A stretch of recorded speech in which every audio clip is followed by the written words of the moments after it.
you know, technically Black History Month don't start to the 2nd. I'm playing, but for real though, it really do like start on the 2nd. Or I guess you should say when it began, it started on the 2nd. But you know, for once we early. I'm playing, let me stop playing. Hey y'all, my name's Chemistry. I teach Black History, and today's lesson is going to be what is Black History Month. If you are like me and you run into a lot of people that's like, I don't celebrate Black History Month, I'm black all year round, you are equally as annoyed as I am. Because when you say things like that and you believe things like that, you are just discrediting the work of all of our ancestors, all of our elders. You're completely just diminishing the true meaning of this month. And having to educate so many people about that one by one individually is just exhausting. So I'm gonna just tell y'all about it. So, Black History Month was started as Black History Week, and this was in the 1920s by a man named Carter G. Woodson, who was extremely intelligent, by the way. He graduated high school and then became the principal of that same high school. Not to mention he went to that school for 2 years, and he went on to college, graduated college, and became an administrator and teacher there. And if you know how difficult that is for a black man in 1903, 1902, he was a determined young man. And the significance of Black History Week went deeper than just wanting to celebrate black people's accomplishments. It was the fact that he saw our history being just erased, and also rewritten. He saw us being painted as criminals, as monsters, and he was very well versed with how things work in this country. And I mean that on an educational level. He knew that an educated black man is going to be the first one to be silent, so he needed as much support as possible, as quick as possible. And he got that pretty quickly with the help of the Black church.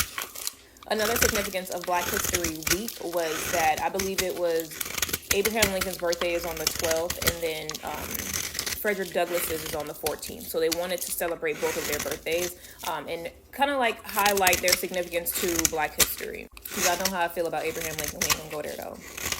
At least not today. Now, Black History Week turned into Black History Month in 1979 during the Black Panther movement, and I guess you could say the Black Power movement in Kent State University. That is in Ohio, if you don't know. Quick little note, I do have a nonprofit where I'm trying to keep Black history taught in schools. Please tap my link tree to help support me. Vote for me. Once a day, you can vote for me to win a $25,000 grant toward my nonprofit and a mentorship. And if you want to donate, please do. Or you can buy something similar to my necklace or even a lapel like this on my Etsy. But yeah, let's get back into it. All right, Kent State University. Okay, I remember now. Yes, Kent State University. It's 1969. I believe I said 79. It was 1969 that this started. And it was 1970 that the first official month of Black History Month was celebrated from February 2nd to February 28th. Now, within a couple of years, Black History Month went from being celebrated just on Kent State University to being acknowledged by President Gerald Ford. And that kind of created this boom of black people acknowledging Black History Month as a holiday month. And it wasn't just a community. It was also mandated into the curriculum within schools. I want to quote Carter G. Woodson really quick. And I quote, "If the nation has no history, it has no worthwhile tradition. It becomes an unimportant factor in the world, and it stands in danger of being exterminated." And that was by the creator of Black History Month, Black History Week. And I only want to put that in there because it's fucking true. And you all know me, I'm a Black historian. I'm fighting to keep Black history in schools via a Black history program, after schools, whatever may have you, a fellowship, whatever. I want to keep it in our schools. I want people to know this. The children deserve to know their history. Black children deserve to know their history.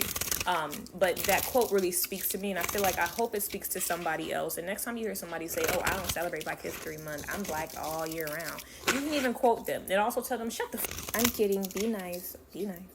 But yeah, that's just a brief history of Black History Month. And let's get this shit started. I'm so happy. Oh my God, I'm so proud to be black.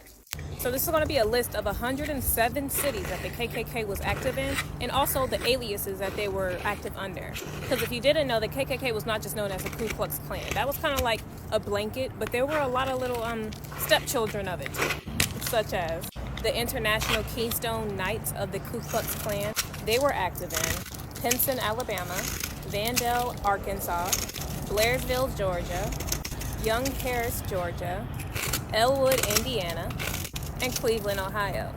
Next up, we got the Loyal White Knights Knights of the Ku Klux Klan. One thing you'll notice is these people love to call themselves Knights, as if they were saving anything. Anyway, they were active in Birmingham, Alabama, Eckerd, Colorado, New Smyrna Beach, Florida, Bloomington, Illinois, Kokomo, Indiana, Glens Fork, Kentucky, Benson, North Carolina, Burlington, North Carolina, Roanoke Rapids, North Carolina, Pelham, North Carolina, Eden, North Carolina.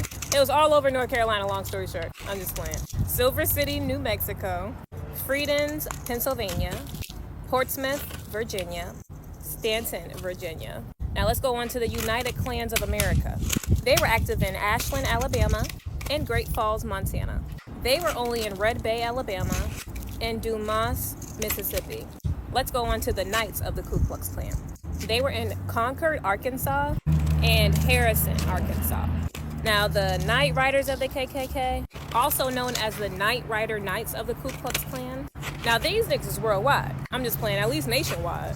They was in Little Rock, Arkansas, Fort Myers, Florida, Live Oak, Florida, Brunswick, Georgia, Rochelle, Georgia, Byron, Georgia, Ellijay, Georgia, El Dorado, Illinois, Lemont, Illinois, Nashville, Tennessee, Shady Valley, Tennessee, Dallas, Texas, and Abingdon, Virginia. If you are hosting Thanksgiving this year and the financial toll of buying the groceries, the platters, utensils, if that toll is on you, use Klarna.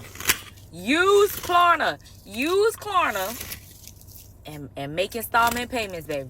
Listen, ain't nothing wrong with it. I went to go pick up the things that I know that I'm going to need for Thanksgiving, right?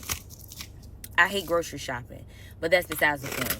While I was in there, you know, you never get everything that you need. It's always something that you forget. Like going to another store, I don't feel like going back in the store. Like, let me just modern day order the groceries.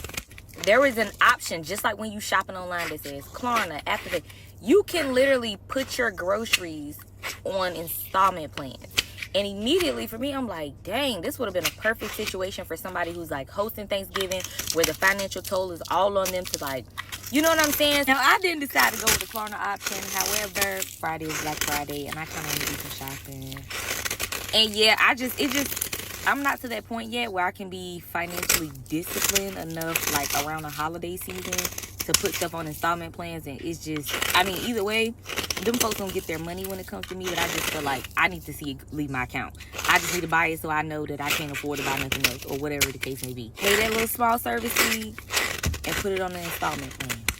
Most of the time, if you buying $300-$400, you know what I'm saying, items worth of groceries, you'll probably only pay $50, $60, or $100 today.